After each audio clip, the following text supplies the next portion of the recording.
Tight hip flexors are probably the most common muscle imbalance in America. That's because the average American spends a full 13 hours of their day sitting down, according to a survey. With an average of 8 hours dedicated to sleep, the average American only dedicates about 3 hours a day to physical activity. All that sitting leads to problems, not the least of which is overly tight hip flexors. If your body and mind are not right, the rest of your day will go all wrong. Take care of yourself. Welcome back to another episode of All Out You, the home of health and wellness on YouTube. We believe that if your mind and body are not right, then the rest of your day will go all wrong. Start each day on the right foot by subscribing to our channel, so you never miss out on any of our latest and greatest health and wellness videos. While the common logic is that tight muscles only matter to athletes, it couldn't be further from the truth. Tight hip flexors can cause all sorts of problems in the everyday person, including bad posture, a protruding belly regardless of weight, higher risk of injury, increased anxiety levels, and for athletes, it's even worse. Tight hips lead to muscle imbalances.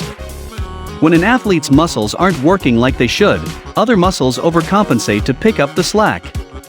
Not only does this greatly increase injury risk, but it also means that these athletes will be unable to perform at their best. Fortunately, tight hip flexors aren't permanent. Dedicated stretching and strength training can restore proper range of motion in the hips. Anatomy of the hip. To understand how all the stretches and exercises come together, it's important to first understand how the hip works. The hip has three main movements: flexion and extension, moving the leg backward and forward; abduction and adduction, moving the leg out to the side and in towards the other leg; rotation, moving the foot left and right and moving the straightened leg towards the toes. The hip has 5 basic components. Bones. The main bones of the hip are ilium, the large wing-like bone on either side of the hip; ischium, the lower and back part of the hip bone. The ischium has 3 parts that come together to form the rounded bottom of the hip. Pubis, the area where the other bones of the pelvis connect. Articular cartilage, smooth, white tissue that cover bones where they come together to form joints. It acts as lubrication. Muscles. Iliopsoas, the psoas major muscle, and the iliacus muscle are so similar in location and function that they are often grouped into one.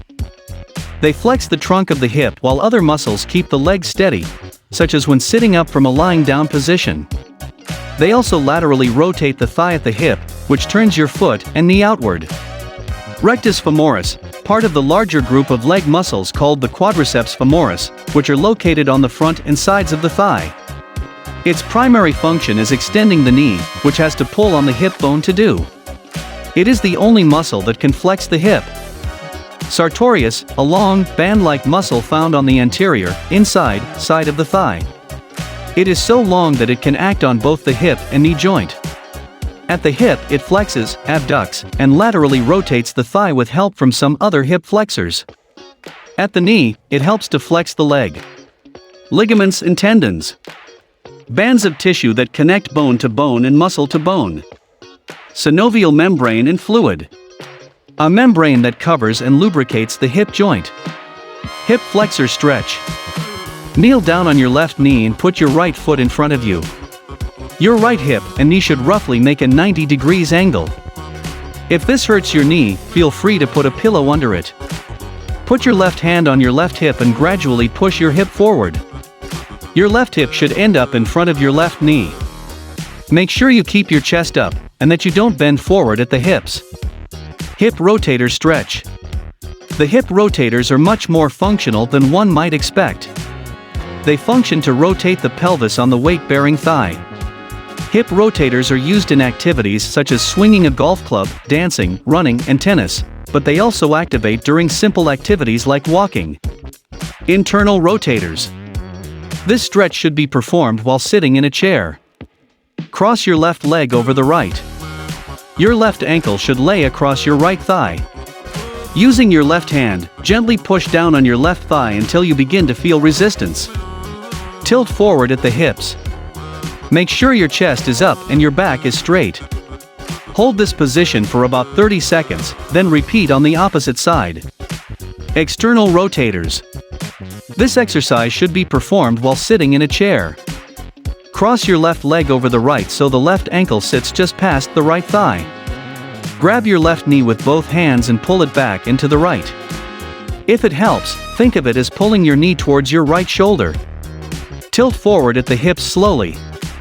Make sure your chest is up, your back is straight, and make certain you aren't hunching.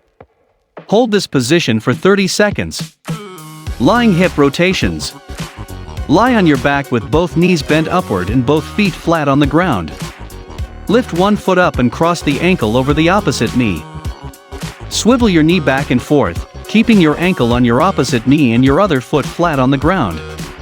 Keep in mind that only your bent leg will be moving in this stretch. Repeat for the opposite leg. Standing piriformis stretch.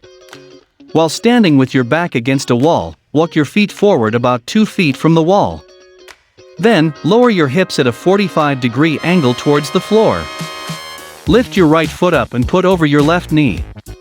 The outside of your right ankle should be touching your left knee. You should feel a stretch in your glutes.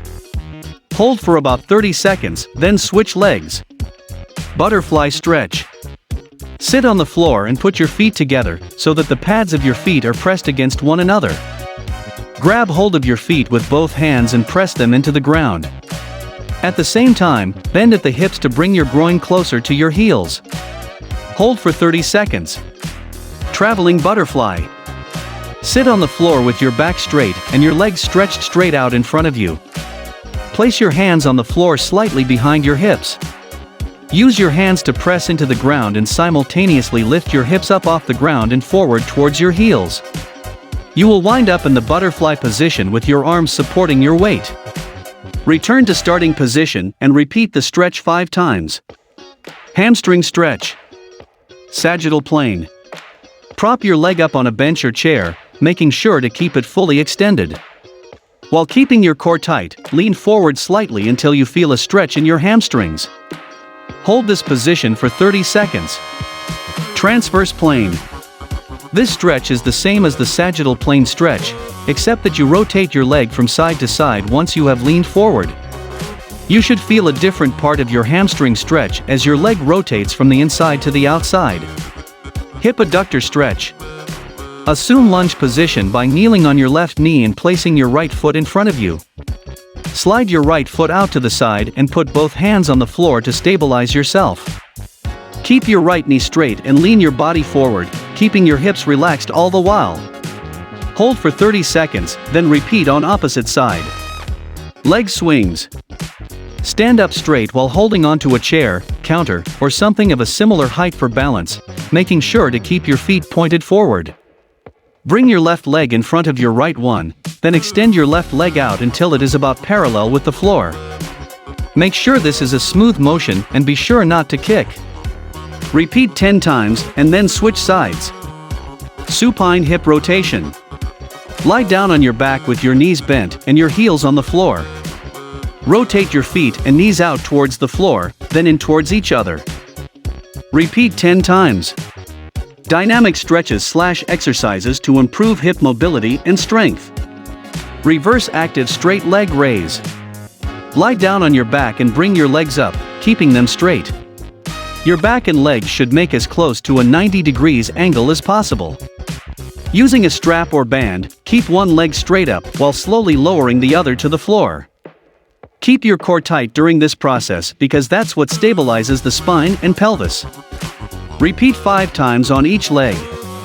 Single leg hip lift. Lie down on your back with both feet planted flat on the floor. Your knees and calves should roughly make a 90 degrees angle. Raise your right leg up straight so that only your left foot is touching the floor. Using your glute muscles, bring your back up off the ground while keeping your head and shoulders firmly planted. While relaxing the glutes, slowly lower the butt and back towards the ground again.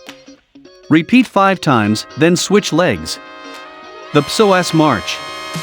While lying flat on your back, put your knees and feet together. Then, bring them up off the ground so only your glutes, back, shoulders, and head are touching the floor. Slip a resistance band around both feet. Take turns extending each leg until it is completely straight. Repeat 10 times for each leg. The goblet squat. Pick up a dumbbell or kettlebell, so that you are using your hands to hold it slightly under your chin. Spread your legs to slightly past shoulder width and, breaking at the hip, descend into a squat position. Pause at the bottom of the squat, then, with a tight core, use the glues and legs to bring your body back up to standing position. And with that, we've reached the end of this episode all about hip flexor strength and mobility. Do you struggle with tight hips? Are you going to give these stretches a go? Get involved and let us know in the comments section down below. If you enjoyed this one and found it helpful, remember to leave a like on the video and to subscribe to 𝐥𝐤𝐤 for even more amazing videos, just like this one. Thank you for watching, and we'll see you in the next one.